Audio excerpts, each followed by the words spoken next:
La directora del patronat del Morató és la dona d'en Carles. Tal dia com avui, 30 anys enrere, la ràdio local dels barris de la Marina de Barcelona iniciava les seves emissions al 102.4 de la FM.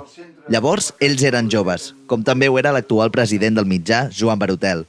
Amb ell pugem als antics estudis de Ràdio Zona Franca. Doncs aquesta és l'associació de veïns del Polvorí, aquí és on van estar els primers estudis de l'emissora i és on actualment està la nostra antena i el nostre centre emissor. Amb el fundador de l'associació entrem al recinte.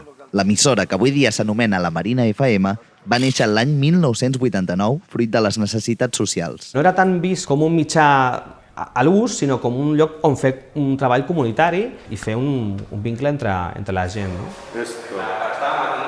Ara aquest local s'utilitza exclusivament com a centre cívic pels veïns del barri del Polvorí i queden pocs senyals que una emissora de ràdio tingués els estudis allà mateix.